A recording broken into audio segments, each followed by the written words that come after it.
my penis was turning red. And I'm over here wondering, like, yo, like what's happening? Am I catching something? What's going on? What's happening? I was a little nervous. I was a little scared.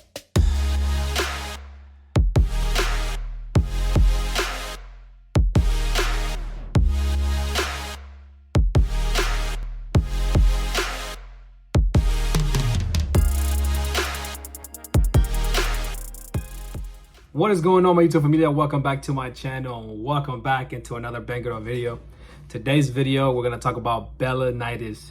I believe I'm pronouncing that right, but unfortunately, I have had several episodes with Balanitis in the past couple years, primarily due to the fact that I've suffered from bacterial prostatitis for about 2 to 3 years now. So without further ado, we're going to get right into this video. I don't know if you guys have suffered from something similar like I did, but this is very interesting, a very interesting topic that I feel like I haven't touched yet in my channel. So let's get into it. So after like a year or so after being diagnosed with prostatitis, and of course at that point I was already much healthier after taking medication, right, the sulfamethoxazole, or also called Bactrim. I remember that one time I had intercourse with a woman, and for some reason after intercourse, my penis was turning red. And I'm over here wondering, like, yo, like what's happening? Am I catching something? What's going on? What's happening? I was a little nervous. I was a little scared. So right away I made a doctor's appointment with my doctor. And wow, I made a doctor's appointment with my doctor, of course, right? Yeah. So I made a doctor's appointment. I went in, I talked to my doctor about it. Of course, he wanted to check the area and see what was going on.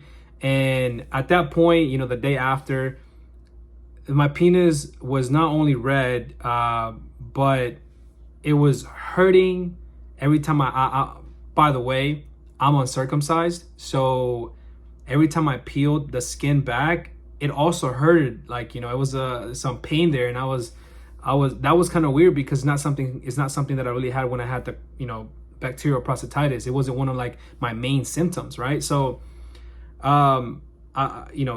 checked it, he saw what was going on right away. He kind of knew what was going on. So let me explain to you what he said the first time around. He said that first of all, that the tip of the penis, the head, was inflamed, right? And I asked him why.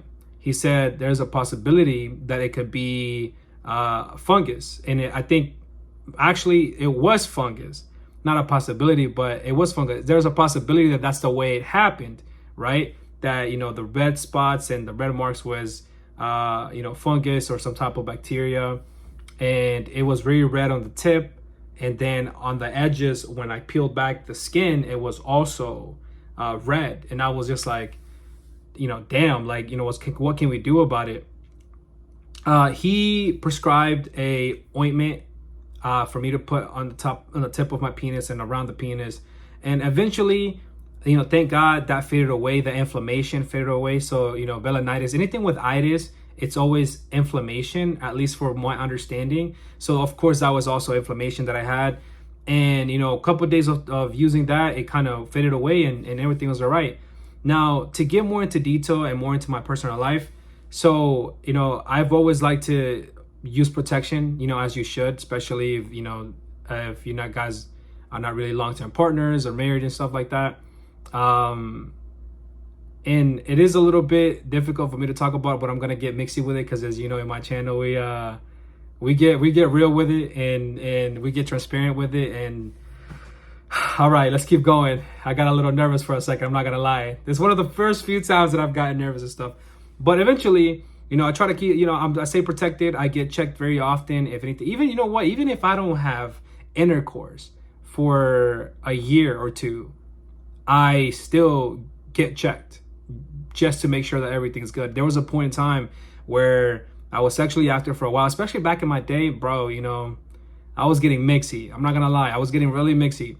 But back in the day, I used to, when I used to have intercourse, obviously I used to get checked, but after a while, after all my issues started, my prostatitis issues started, it was just uncomfortable, finding a partner that can understand what you're going through. So For a while I didn't even have sex, but I'll still get checked. I'll just make sure that everything was good. Just checking the engine.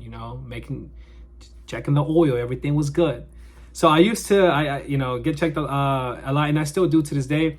But I got checked that time for everything. All the STDs, AIDS, HIV, whatever you want, all the above. Everything was good, right? Thank God, everything has always been pretty good, regardless of what happens. But I'm not sure as to why in that first situation I wouldn't say I caught Balanitis, but the result of me having intercourse was Balanitis. Several options that my doctor also told me that the reasons that it could be was one, maybe the latex condoms could play a part in it, and I was like, oh, well, I didn't think about that, right?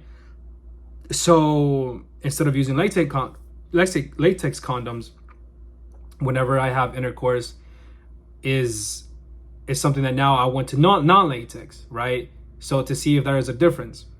Then on top of that, he also said having very rough sex can cause irritation, some type of inflammation in your penis if you have very rough sex, especially after, let me be honest with you guys, after having bacterial prostatitis and all that pain that I've suffered, something was not the same, in my penis. Not with the erection or anything like that. I promise you that has been great and is still great.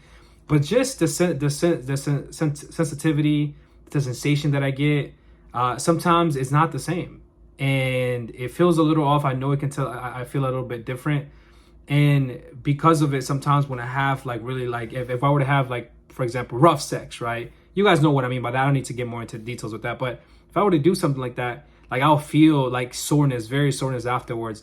Now, in some people, if you're sore, it's normal, right? It's okay, no problem. But with someone who has suffered from bacterial prostatitis, is not as normal, and sometimes soreness can be very painful and it's very discomforting, right?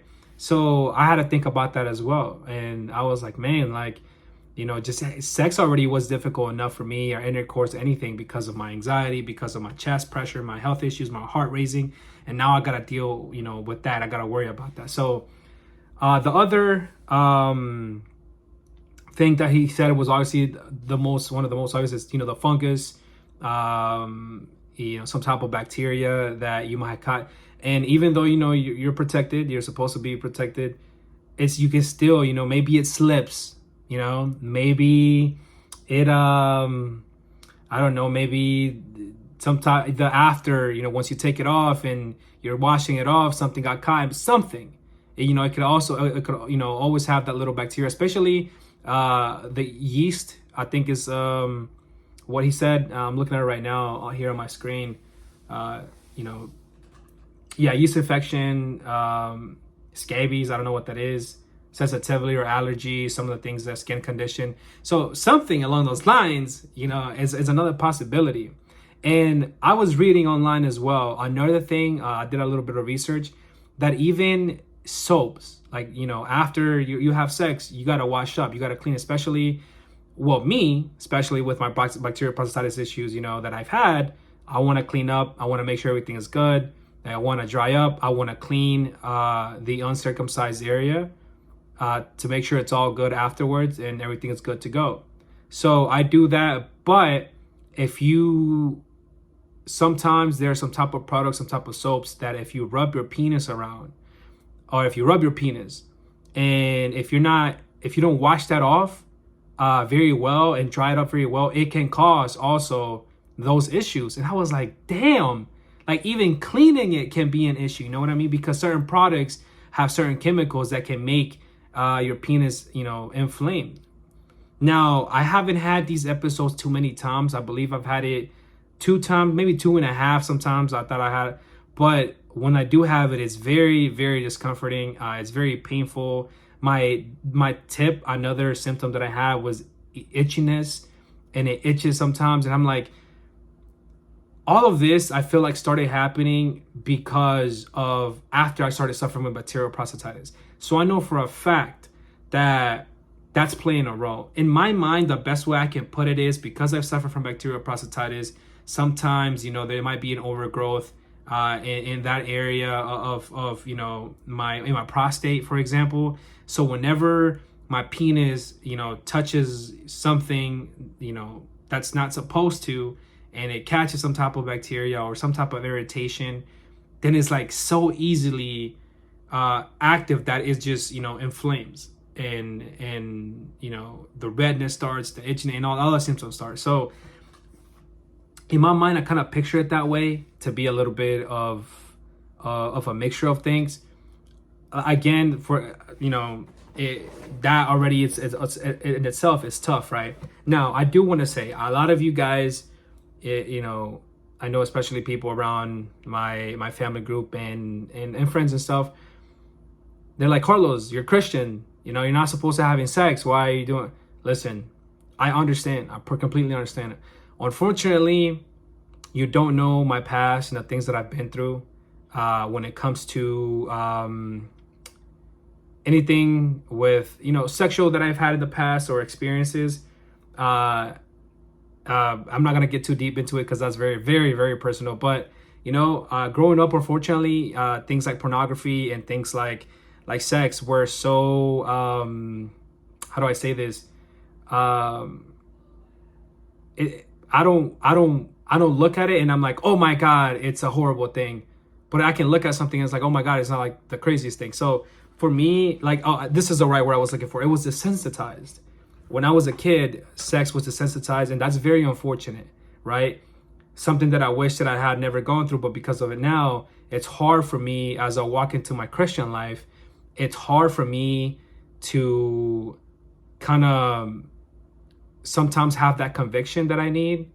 Now, I know eventually as I keep walking in Christ, I have to understand that, you know, I'm not supposed to keep doing and having these issues with temptations and lust and things like that. And this is me getting deep, guys. This is me very, very honest, because I've talked about my faith a lot. And I'm not going to be a hypocrite here talking about, you know, God, and also like, hey, but you're still having sex or having intercourse. This is really just one of the things that I've gone through that, you know, it has been a hard chain for me to break. And that's me just being honest. But I have worked on it. I have gotten better at it. And again, it was unfortunate that I was desensitized from sex and the meaning of sex and what it means. Because when I was a kid, I had experiences that, you know, I wish a kid at such a young age would have never gone through. A lot of my close, some people know what I'm talking about here on my channel, but it was unfortunate, right? So, you know, again, that's something that I'm working with in my life, but that wasn't the point of the video. But I feel like I did have to say that. You know, I don't want people to get it twisted. I don't want people to think I'm fake or I'm, you know, pretending something I'm not. No, I am struggling. I do struggle with lust, and, you know, sometimes just like anybody else. But with me, in my case, it's a little bit deeper than it should be, unfortunately. But it is, you know, it is what it is, right? God has a plan for me, and I truly believe that. And again, I don't want to sound like a hypocrite and stuff, but it's something that I deal with. It's my battle and it's my fight. You know what I mean? But just feel like I needed to say that, and, you know, getting back to the video. So having those episodes and having those issues made me realize that I need to be even more careful whenever, you know, anything goes down with my sexual partner. It's very tough, to be honest. Sometimes it's kind of demoralizing.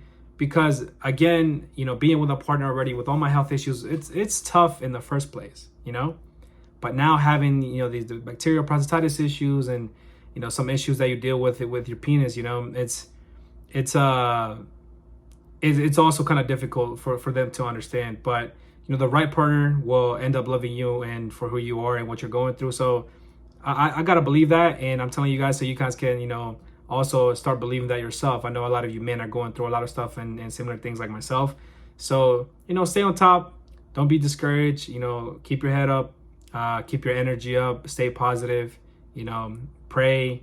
You know, God has a plan for all of us, and I truly believe that. So hopefully you guys got something good for the video. I don't want to keep going because, you know, it's just I can ramble all day about things like this. So I feel like it was something important to share, especially after sharing a lot of my experiences. I wanted to bring this up. I wanted to make a video on Balanitis. I think I pronounced Balanitis. I think that's the right way to pronounce it. So If you have anything you have to say in the comment section, what kind of videos you want me to make, maybe more information you want or something, let me know. Type in the comment section anything, and don't forget to like, subscribe, turn on the notification, right? So whenever I go live, whenever I post a video, you will get notifications, and you can stay active with the community and everybody else. So as always, take care of each other, take care of your family, stay positive, concentrate on the Lord, and keep walking in that faith, guys. So as usual, I love you guys. I appreciate you guys. Hopefully you got something from this video, and I will see you on the next one.